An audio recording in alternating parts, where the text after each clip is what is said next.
APJ Abdul Kalam का जन्म 15 अक्टूबर 1931 को मद्रास के रामेश्वरम में हुआ था।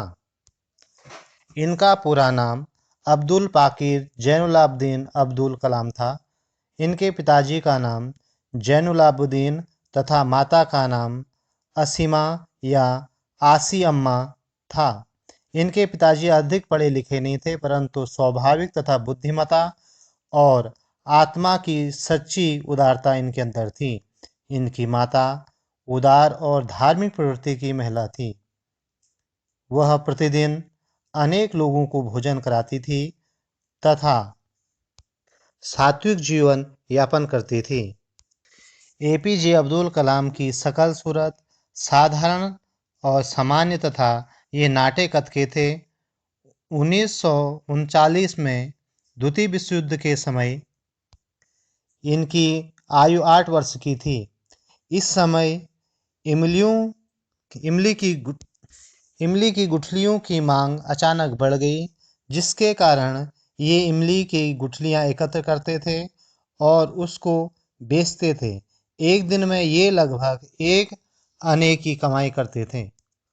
उसके बाद इन्होंने समाचार पत्रों को बेचना शुरू किया। समाचार पत्रों को ये रामेश्वरम स्टेशन में एकत्र करते थे, क्योंकि द्वितीय विश्व युद्ध के समय रामेश्वरम स्टेशन छोटा स्टेशन था, इसलिए यहाँ पर रेलगाड़ी नहीं रुकती थी। जब इन्हें इनकी पहले महीने की पगार मिली तो इनको बहुत गर्व महसूस हुआ। जब भी कई सालों के बाद ये अपने पहली कमाई की बात करते हैं तो इन्हें बड़ा गर्व होता है। इनके 3 हिंदू दोस्त थे, परंतु इन दोस्तों में कभी भी धार्मिक विवाद की स्थिति उत्पन्न नहीं हुई। इनका परिवार हर वर्ष भगवान की मूर्तियां बनाते थे और रामलीला के मंचन का जो कार्यक्रम होता था उसमें ये मूर्तियां नाव में रखकर रामेश्वरम ले जाते थे। इनकी दादी रात को इनको सुलाते समय रामायण की कहानी सुनाती थी। जब ये 5वीं कक्षा में थे तो एक नए अध्यापक ने इनकी गोल टोपी देकर समझ लिया कि ये मुसलमान हैं, जो हिंदू ब्राह्मणों के साथ बैठा है। यह देखकर उस अध्यापक को अच्छा नहीं लगा। उसने एपीजे अब्दुल कलाम को उठाया और पीछे बैठा दिया। यह बात इनके हिंदू दोस्तों को भी पसंद नहीं आई, परंतु छुट्टी के बाद बच्चों ने सारी घटना जब घर में बताई, अगले दिन प्रधानाचार्य ने उस अध्यापक को समझाया और कहा, सामाजिक असमानता और सांप्रदायिक असहनशीलता का विष इन मासूम बच्चों के मन में न डालें। अध्यापक ने अपने इस व्यवहार के कारण माफ़ी मांगी और भविष्य में ऐसा नहीं करने को कहा। एक दिन प्रधानाचार्य गुरुजी ने इनको अपने यहाँ भोजन पर आमंत्रित किया। गुरुजी ब्राह्मण थे। जब गुरुजी की पत्नी ने ये देखा तो उनको यह बात अच्छी नहीं लगी और उन्होंने इन्हें भोजन नहीं परोसा। गुरुजी ने स्वयं ही इन्हें भोजन परोसा और इन्हीं के साथ भोजन करने को बैठ गए। दूसरे सप्ताह गुरुजी ने इन्हें पुनः भोजन पर आमंत्रित किया और दूसरी बार में गुरुजी की पत्नी ने इन्हें भोजन परोसा। तब गुरुजी ने इन्हें समझाते हुए कहा कि यदि हम किसी प्रथा को बदलने का निश्चय करते हैं तो इसमें अनेक समस्याएं उत्पन्न होती हैं और हमको उन समस्याओं का सामना करना पड़ेगा। कुल मिलाकर एपीजे अब्दुल कलाम कहते हैं कि रामेश्वरम में सभी हिंदू मुस्लिम मिलजुल कर रहते थे। बाद में इन्होंने मद्रास इंस्टीट्यूट ऑफ टेक्नोलॉजी से इंजीनियरिंग की पढ़ाई शुरू करी तथा DRDO रक्षा अनुसंधान और विकास संगठन में वैज्ञानिक के पद पर कार्य किया और भारतीय सेना के लिए एक छोटे हेलीकॉप्टर का डिजाइन अंतरिक्ष वैज्ञानिक विक्रम साराभाई के साथ कार्य करने का इनको अवसर प्राप्त हुआ। 1969 में इनका ट्रांसफर भारतीय अंतरिक्ष अनुसंधान संगठन इसरो में हो गया।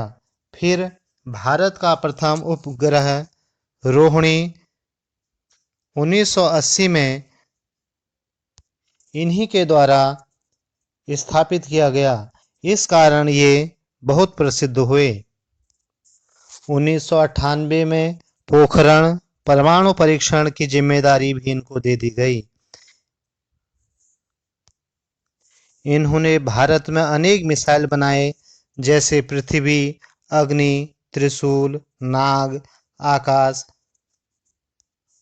1963-64 में अब्दुल कलाम ने अमेरिकी संगठन नासा का भी दौरा किया। ये भारत के 11वें राष्ट्रपति चुने गए, जो 2002 से 2007 तक राष्ट्रपति रहे।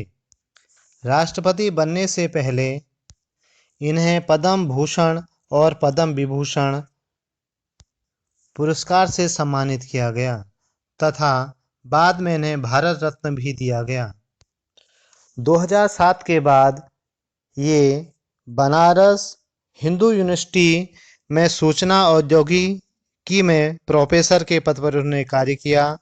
भारत को भ्रष्टाचार मुक्त कराने का इनका संकल्प था। इसी बीच में इन्हें MTV youth icon of the year award से 2 बार सम्मानित किया गया। इनकी 4 प्रमुख पुस्तकें थी: India 2020, the vision for the new millennium, my journey, Ignatius minds, unleashing the power with in India. 2011 में इन पर एक फिल्म भी बनाई गई। ये फिल्म थी आई एम कलाम। भारत को परमाणु संपन्न राष्ट्र बनने में इनका महत्वपूर्ण योगदान था, इसलिए इनको मिसाइल मैन के नाम से भी जानते हैं। 27 जुलाई 1915 को 84 वर्ष के कलाम जब IIM शिलांग में रहने योग्य ग्रह पर अपना विचार व्यक्त कर रहे थे, उसी दौरान इन्हें हार्ट अटैक आया और वहीं पर ये बेहोश होकर गिर गए तथा 2 घंटे बाद इनकी मृत्यु हो गई। 30 जुलाई 2015 को इन्हें इनके पैतृक गांव रामेश्वरम भेज दिया गया। यहीं इनका अंतिम संस्कार किया गया।